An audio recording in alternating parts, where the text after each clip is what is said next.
This story is written by Alice Thompson on Creepypasta.com. If you have a creepypasta or a scary story you'd like me to narrate, please let me know. It was in early November of 1997 that a series of very strange sessions led a child psychologist in Maine to contact the authorities. It began when a patient of his began to tell him about one of their friends. This friend being imaginary as far as both the psychiatrist and the boy's parents were concerned. He called his friend Mr. Smile and would talk about him at great length during some sessions. The boy called him Mr. Smile, both because he would always be smiling and because when he was around the boy, he said everything felt happy. He said that there was a feeling of everything being okay. The boy in question was being treated for serious issues to do with anger and depression, but when Mr. Smile was around, he said that all the anger and the sadness seemed to just disappear. He said that Mr. Smile wouldn't speak, but rather just stand there at the foot of his bed. He smelled like candy floss, and just by being there, he made the boy feel calm and safe. The psychiatrist assumed this imaginary friend was some sort of coping mechanism the boy had developed to deal with the problems at home that had led to his violent temper and thought nothing much of it, until another patient, a girl of about 9 years old, also began talking about her imaginary friend, Mr. Smile, and then a boy of 7, and then a boy of 12, and then a girl of 11. All in all, close to 15 separate patients all began to talk to him about Mr. Smile. The first few he put down to coincidence. After all, many children have imaginary friends, and the name and description of Mr. Smile were just generic enough that it didn't concern him too much at first. But as more and more of his patients told him about Mr. Smile, he began to grow concerned. He asked for more details. Every single one of them described him the same way, using the exact same words. Now, there was no way that all of these children could be in contact with each other. 5 of them, for instance, were currently being homeschooled, and according to their parents, when he spoke to them, never really even left the house, except when it was to accompany them on shopping trips and the like. There was no way that every single one of these kids could have rehearsed or prepared their statements together, which led him to a deeply disturbing conclusion. He spoke privately with each of the children's parents, one at a time. He avoided disclosing too much information, but told them that something troubling had cropped up in multiple sessions with various patients, and that he believed that there was a chance their child was at risk. He asked for their permission to discuss matters with the authorities, and the parents gave their consent, provided they were kept in the loop as to what was going on. And so, over the course of the next week, the police came and talked to the children about their friend. They asked for details about his appearance, which they couldn't seem to describe apart from that smile and that he was not like them. They asked him how he got into their house, anything he said or did while he was there, because by this point the psychiatrist, the parents, and the police were all convinced that Mr. Smile was quite real and quite dangerous. The authorities had checked to make sure that there were no known predators living in the area, which they had confirmed was not the case. But it was quite clear that whoever this Mr. Smile was, he was a real person who had been sneaking into the homes of these children at night. None of the children claimed to know how he got in. They said they would just wake up and he'd be there at the foot of their bed.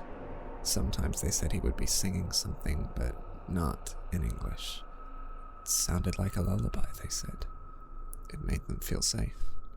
Finally, the children were asked to draw Mr. Smile, as they couldn't put into words how he looked. Each and every one of the children picked up a red crayon and proceeded to color in the entire page until it was just a rectangle of red. When asked about this, they insisted that they had drawn Mr. Smile. When asked where his head, arms, and leg were, they would insist that they had drawn those. They claimed that they had drawn a perfect picture of the man at the foot of their bed, and when they were told that they had simply colored in the page and not drawn anything at all, they became deeply angry, feeling that they were being accused of lying, and insisting that what they had drawn was a picture of the man they had seen. Acting more on a hunch than anything else, the psychiatrist decided to show one of the colored-in rectangles to the various children and ask them what it was.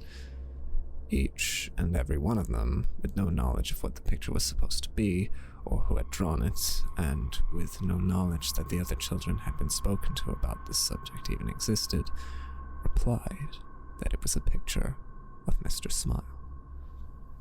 Cameras and baby monitors were placed in the children's room so that they could be monitored.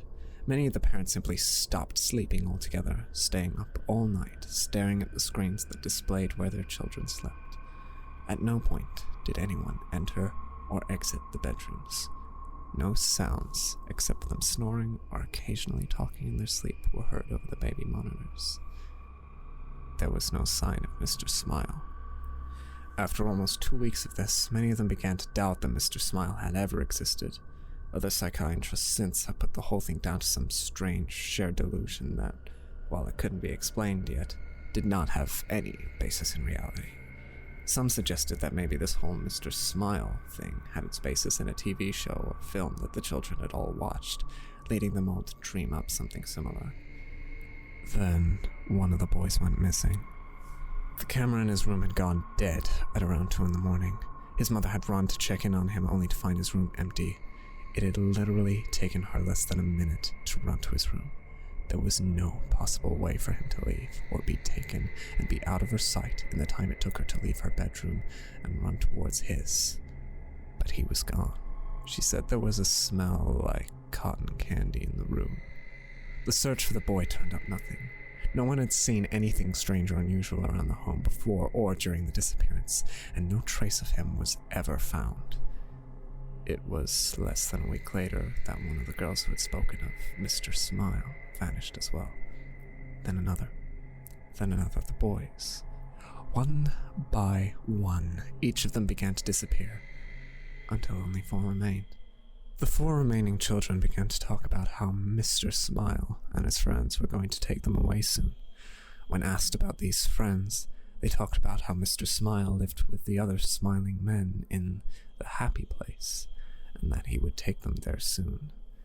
They said that there were lots of people there already, and that in the happy place, everything was beautiful. They said that they knew about it because Mr. Smile talked to them in their heads, because he couldn't talk like other people did, and that he would show them pictures in their heads of the place they were going. Things began to get increasingly disturbing. After a few weeks, the children began complaining of headaches and nausea. Their schools reported that they had begun to suffer hallucinations, and 2 of them started complaining that they didn't like the place that Mr. Smile was showing them anymore. One began screaming for half an hour, acting as if they were having a fit and screaming for the colors to stop, that the colors were horrible, and then they needed them to go away. One of the children claimed that Mr. Smile was talking to them in their head all the time now, and was telling them things. Terrible things, but that they couldn't talk about it. That they mustn't, because then their parents would know about the terrible things too. The psychiatrist asked them to write down what Mr. Smile was saying, promising that he would show it to no one. Managing to gain the trust of one of the boys enough that he agreed. The contents of the book are known only to him and the authorities, but whenever anyone involved has been asked about it, they just get real quiet and quickly find an excuse to change the subject. The children stopped sleeping. Footage from the security cameras showed them sitting bolt upright, their eyes unblinking, just staring at the wall without moving or making a sound. Sedatives did nothing.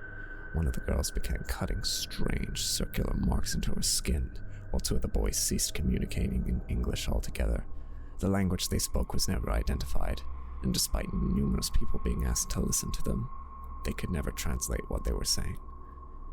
By the start of 1999, all 4 of the children had vanished into thin air. There was no trace of who took them. Searches have turned up nothing to this day, with no indication of where they are, or if they're even dead or alive. No suspects have ever been found either. All 4 of them appear to simply vanish into thin air, much like the others, all of whom also remain missing. Their disappearances unexplained. And that's the end of the story.